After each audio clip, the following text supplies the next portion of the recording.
Pay per mile road user charging is definitely coming. I think there is no question of that, and it is pretty much as I predicted in my novel. Make sure you get a copy, the ULEZ Files, available on Amazon.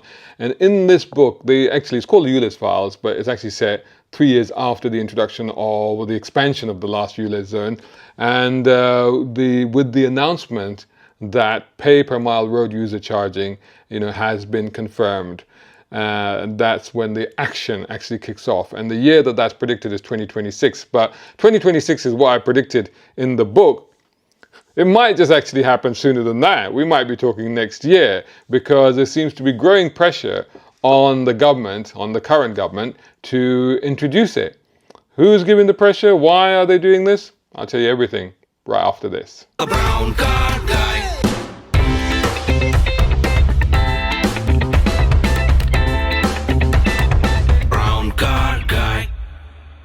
Right, so this is an article from about 2 days ago in the Telegraph newspaper with the headline, "Hit petrol car drivers with pay per mile tax. The RAC urges Reeves." It's kind of sad, really. I thought the Royal Automobile Club, RAC, the people that rescue you when you're in trouble, I thought they were the motorist friend. Anyway, we'll get in a little bit more about what's actually happening here, but let me just go through what the report is saying. So, as we know, the new Chancellor is Rachel Reeves, and of course there's been a change in government, and of course we always said that this government is not, or this party that's now in power as the government, is not necessarily car friendly, and I think that we're already seeing very clear signs of that. And if you thought that, there's already indication, there's that speech that Keir Starmer gave that things are going to get worse before they get better. Where's all the optimism that was there before the election, huh? So if you're thinking of that with a bit of dread, well, it's actually about to get considerably worse if you happen to own or drive a car, because I think that they're being strongly urged to bring in road user charging pay per mile as soon as possible. So, Rachel Reeves has been urged by one of the UK's largest transport campaign groups to introduce pay per mile road tax to help fund the shift to net zero. This is the Campaign for Better Transport, a 50-year-old lobby group for sustainable travel that is backed by the RAC. And they have written to the Chancellor ahead of next month's budget. Remember, the bad news budget is coming next month, at the end of next month, I think, and demanding the electric vehicle EV drivers pay their fair share in tax, because they do not have to buy fossil fuel. Now, a lot of you out there were probably going, "Hey, that's good. Yeah, let the EV drivers, But the thing is, you got to remember, and I'll come back to why this is actually relevant to EV drivers. But you got to remember that if this sort of system is introduced, it's not going to just be held to EV drivers. You can be sure that if it works there, it'll then be expanded to cover everything. Because at the end of the day, you can't have a different taxation, road tax, VED system, different for combustion engine cars, so with the various staggered rates depending on the emission levels of your engine, and a completely different one for EVs. I think once they establish that the road user charging pay per mile system works for EVs, it will probably be rolled out to everything nationally. For petrol cars, or petrol or diesel cars, whether that means in addition to VED, I can't really say. But you can't put anything past the government at this point, can you? Especially when you realize, when they keep going on about this, was it 22 billion black hole that they need to fill? That could happen. So first of all, before I go into the rest of this report, I just want to touch first of all on EVs. So what's happening with EVs? EVs obviously don't use fuel, right? And the irony in ironies is that the government and the legislators and authorities are trying to move everybody towards EVs because they are saying that they're cleaner, which they are. In urban areas, they're actually really good because there's no pollution coming out. There is no tailpipe. I was going to say coming out of the tailpipe, there is no tailpipe. So they are good. But the incentives have been taken away. There's a lot of concern from buyers about buying EVs, about the myths and misconceptions that are out there, the used valuations of these cars. So people actually are holding back. The industry is really struggling. There's a ZEV mandate, which I've covered in previous videos, which obviously is causing a real problem for the car industry. So all of these things are putting pressure actually on EV sales, and they're still growing. The sales are still growing, but they've kind of slowed. That sale growth has kind of slowed, and you can't blame them when you see A, because of all the difficulties that EV owners are facing, and B, the fact that they don't want to buy EVs. While on the other hand, car manufacturers are being forced to put more EVs into the market because of things like the ZEV mandate. So, but at the same time, those people that are shifting to EVs are, of course, no longer buying fuel. And of course, the government makes money on fuel duty, quite a bit of money actually. So all of a sudden, they're now already thinking like, oh, hey, hang on a minute, we haven't thought this through. We've asked everybody to move across to EVs. We've initially subsidized that to encourage it, to push it through. But if they're doing that, all the petrol stations are not selling any petrol. We're not earning any tax off that. And we've got a big black hole to fill. We need to make some money fast. So this is what's happening here. EVs do not incur fuel duty since they're powered by electricity. This only gives EV drivers a tax advantage. This not only gives EV drivers a tax advantage, but also presents a significant challenge to the Treasury. Now, I'm going to come back to this, but first of all, I want to just put into context the campaign for better transport. I mean, this article, the RSC is quoted in the article. I'll go on and read that. The article makes it sound like it's an RSC organization, but it's not. It's, like I said, this 50-year-old lobby group. It was established in 1973. It was called Transport 2000. It was established in 1973. The Campaign for Better Transport is an advocacy group, and it was actually established by the National Union of Railwaymen and the Railway Industry Association, and also the Liberal Party Environmental Panel. So that's actually the people that originally established this thing.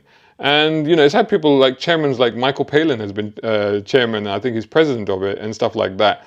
And it's interesting, I read a quote here on the Wikipedia listing of this thing.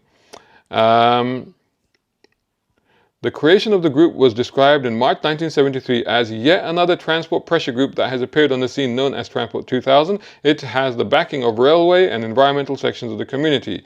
The chairman is Mr. Eric Robinson, a member of Liberal Environmental Panel, and he described the new group as the most comprehensive and ambitious transport lobby in Britain.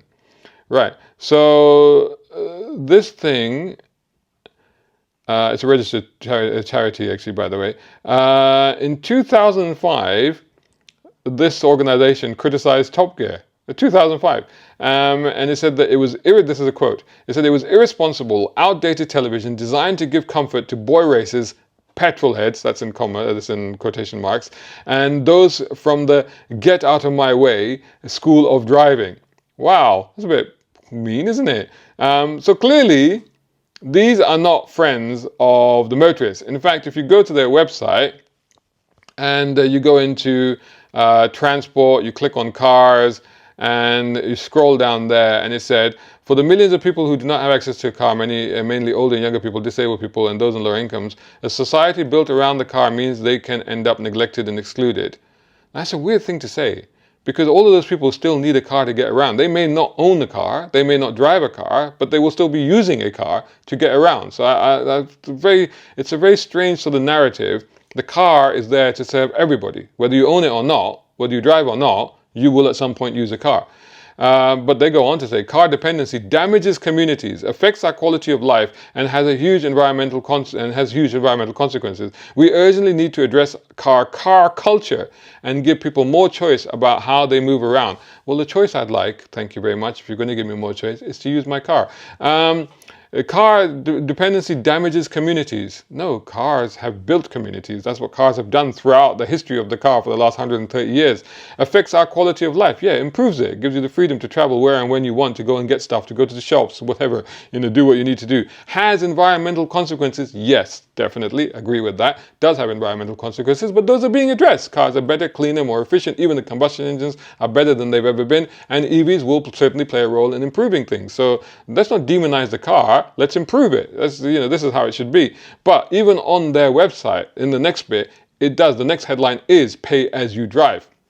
The way motoring is taxed needs to change. I'm reading directly from their website. As petrol and diesel are phased out, the money raised by fuel tax is declining, not helped by fuel duty having been frozen for over a decade. And vehicle excise duty is no longer fit for a purpose. We advocate replacing both with a pay-as-you-drive scheme based on how far you travel and the pollution you cause. So they advocate replacing, it's not just for EVs, they're talking about everything. This would be fairer than the current system, and far from being an unacceptable concept to the public, is in fact one one that the majority of people believe can be implemented fairly and could in fact save most drivers money. I don't know where they got that from. I don't know who are these majority of people that are saying that they want pay as you go. And I don't see how it could save drivers money. Even the most conservative of estimates saying that, you could very easily end up paying more than you currently pay with your VED road tax, depending on how many miles you do. It's only those people that do very, very few miles will actually benefit from this. Now, to be fair, if I work it out quickly, you could counter-argue that the average mileage in the UK, I think they say it's about 30 miles a day maximum. You know what? Let's go conservative. Let's say 25 miles a day, and 25 times 365. So we're talking about 9,000 miles. So the average mileage, it actually equates to what the average mileage, people say 10,000 miles a year is the average mileage. If you said it was a pound a mile, you're talking about 10,000 pounds. If you say it's 50 pence a mile, you're talking about, so with the 9,000 miles, you're talking about 4,500 pounds. Let's say 10 pence a mile, right? Times 9,000. You're still talking about 900 pounds a year. So think about your VED, your road tax, and think if you just take, because if they introduce something and say, oh, it's 10 pence a mile, it doesn't sound like much. You go, okay, sure, 10 pence a mile. It's 900 pounds a year. Oh, sorry to interrupt. Are you enjoying the video? Well, make sure you've punched the like button. It helps. So let me go back to their website. The next bit after the pay as you drive paragraph, the next headline is low traffic neighborhoods, LTNs. The low traffic neighborhoods, or LTNs, aim to boost sustainable transport and improve quality of life in urban areas by reducing car use and increasing walking and cycling levels. There is much evidence to suggest that LTNs bring real benefits to people, a local environment, benefiting people on low incomes and from ethnic minorities more. To prevent traffic being displaced to neighboring roads, LTNs need to be part of a wider strategy to move people towards greener, healthy ways to travel and work best alongside other measures, including safe walking and cycling routes, good public transport, car club provision, and parking controls. To ensure schemes are accessible and inclusive, they must be introduced after proper planning and consultation with local residents, businesses, and address the needs of disabled people in particular. Actually, I agree with that last bit. And I also agree that LTNs built into a society that is built around the concept of LTNs can work. But introducing LTNs in places where they're not actually necessarily going to work, in 15-minute cities, again, I don't disagree with the concept of 15-minute cities where the city has been built and designed that way. And for example, in Saudi Arabia, there's this project called the Line that they're building in the middle of the desert, and there's sort of an upward city. There's sort of a city that's stacked on top of itself, and there won't be any roads. But you go for the petrol head in me is like, I'll never live there. But not everybody's a petrol head, and you go, okay, well that makes sense because the way that they're actually designing the city is that everything is within these two walls. Everything will exist is within walking distance from one wall to the other. I think they're thinking about 15-minute walk, and everything will exist within that. So everything you need is right there. So you don't need to drive anywhere. So that makes sense. But when you look at the current environment, like my nearest hospital is 20 minutes away. It's not within walking distance. So that's why, you think about these things very carefully. And also the idea that, yes, they should consult people, but then we've already found that where LTNs have been introduced, residents have not been happy. And residents are saying, no, get rid of this. We don't want it. So it's just jumping to assumptions and conclusions here that, oh yeah, residents want this. Not necessarily. Look at the area, look at the place, and then decide accordingly. And of course, they're pushing on the electric vehicle agenda. Cleaner fuels, this is the next paragraph after that. Cleaner fuels are, of course, a key component in reducing carbon emissions for transport. The government has now set a date of 2035 for the end of sale of new petrol and diesel cars. 2035 is probably going to be rolled back by the new government back to 2030. Not that it makes any difference because the ZEV mandate stays there, and the ZEV mandate had a level of stepped reduction in the sale of internal combustion engine cars anyway. Up to 2030, it increases the EV part of the sales of new cars in the UK to 80% anyway. That remaining 20% allows for hybrids, probably plug-in hybrids. So nothing's really going to change whether it's 2030 or 2035 really. It's just a headline number. It will still take another generation before all petrol and diesel cars are off the roads, and with electric vehicles projected to increase road traffic in the UK by more than 50%, it will do nothing to tackle congestion or car dependency. So they're like, yes, we like electric vehicles, but actually we don't like electric vehicles because we just hate cars. For an organization that was founded by the railway organization. So yeah, okay. How comes it's cheaper for me to take a car and to drive to Birmingham than it is to take a train? Yeah, I'm just saying. So going back to the report, let's go back to the Telegraph report. and what they were saying.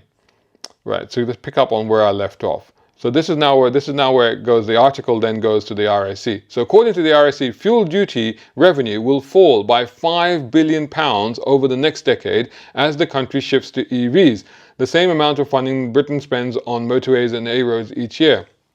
I don't dispute that bit, but the idea that it will fall as the country shifts to EVs, I think again you're taking that for granted that everybody's shifting to EVs, and we've clearly seen in the market there's a reluctance.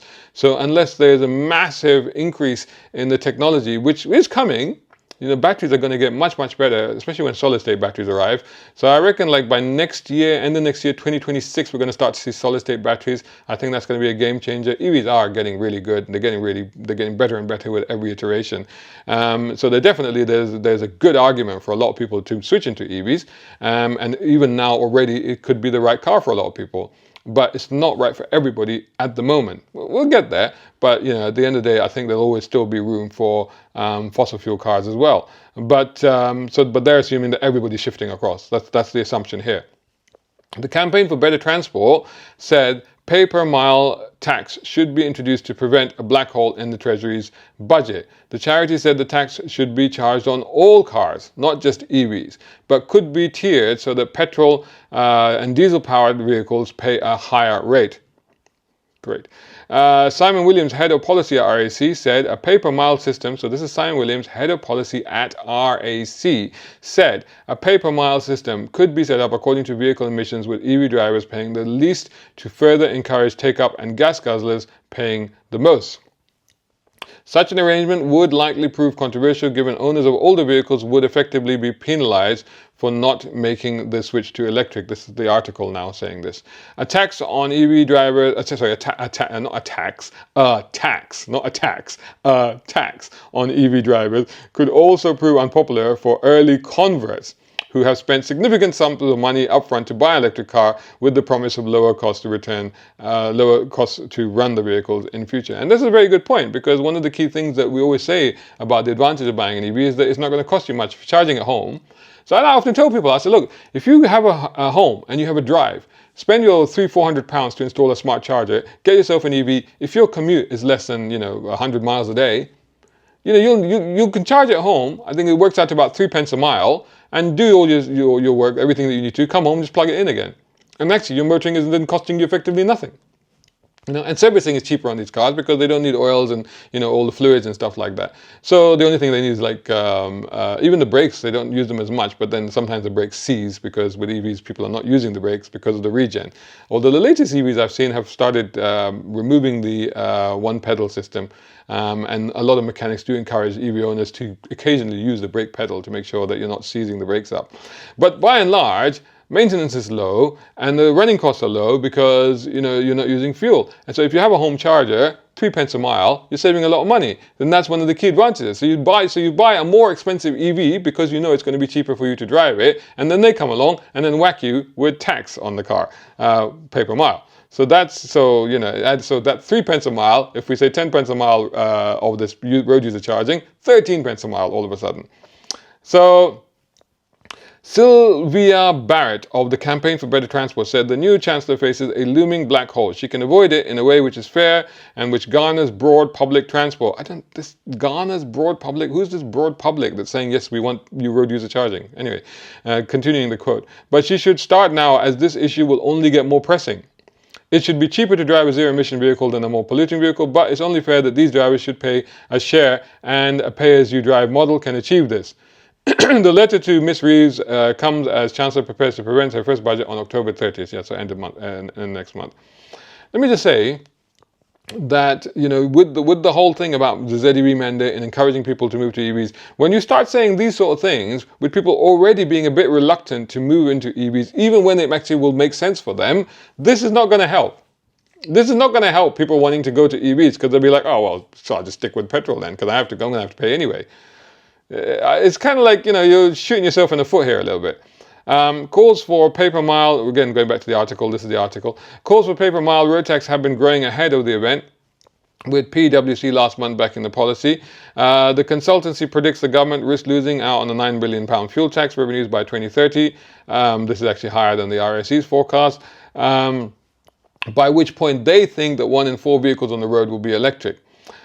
Civil servants are also pushing the idea, actually this was some time ago. Adam Smith, who was chief of staff under the former Chancellor Jeremy Hunt from 22 to 2024, has said that senior mandarins repeatedly pushed Downing Street to start preparatory work on a road pricing scheme amid fears of dwindling fuel duty receipts.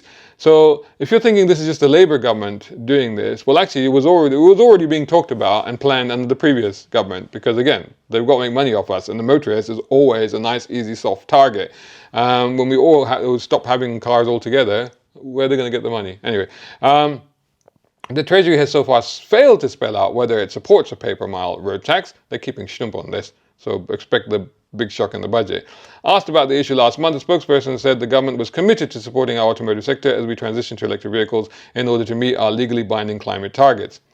So they're kind of juggling this thing with, like, we've got to raise money and we can easily do it off the motorist, to, yeah, we've got to show the world that we're leading the way in EVs, but people aren't going to buy them if we hit them with another tax on them. The Campaign for Better Transport leads a forum of 37 different groups, including the RAC, Greenpeace, the Chartered Institution of Highways and Transportation, and Cycling UK. I'll just leave that there. All calling for pay-per-mile driving tax. Simon Williams, again from the RAC, he said a form of taxation needs to be introduced to avoid losing billions. Whatever new taxation system looks like, the most important thing is that it's simple and fair to drivers of both conventional and electric vehicles. Well, now it's up to you. Do you think that it is simple and fair and equitable to everybody? Do you think it'll be affordable to move to a road user charging pay-per-mile system? I'm sure I will hear your views in the comments, but if you don't think it is, then you need to make yourself heard now, because this is happening, people. I predicted it. You can read about it in my book, and it's going to happen. And it's going to happen probably, maybe even sooner than I predicted, which was 2026. So there you go. There's the news regarding road user charging pay-per-mile, which, you know, it's not just in this video, but I've said previously, don't say I didn't tell you.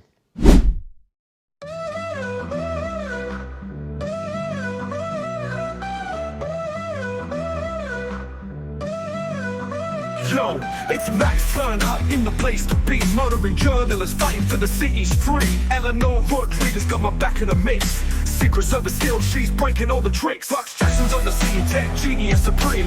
Ahmedabad with the cars, living out the dream. Villains on the rise, trying to take control. Khalid Siddiqui, Victoria Hartfield playing dirty roles. From the heart of London to the outer zones, fighting for the freedom, breaking all the bones. The ULS files, it's the story of our time. Riding through the city, gonna take back what's mine. Oh, what's mine? Victoria Hartfield, the face of the sea. Matthias Du Bois making schemes on the street. Max and the crew, we ain't gonna back down. Revving up the engines, tearing through the town. Protests in the square, voices loud and clear. From Trafalgar to the hills, we're fighting out of fear. Secrets in the shadows, truth's gonna light. In this urban jungle, we prepare for the fight. From the heart of London to the outer zones, fighting for the freedom, breaking all the bones. The ULS files, it's the story of our time. Riding through the city, gonna take back what's mine. Oh, what's mine? Tune in, let the story unfold. The ULS files, it's a tale to be told. Max Turner, Eleanor, the team so strong. In the fight for freedom, we keep rolling on. Check this out, guys. It's my book. It's my first novel, and it's written for car fans like you. It's a fun political action thriller. It's full of cool cars and spectacular action. Get your copy now at Amazon.com.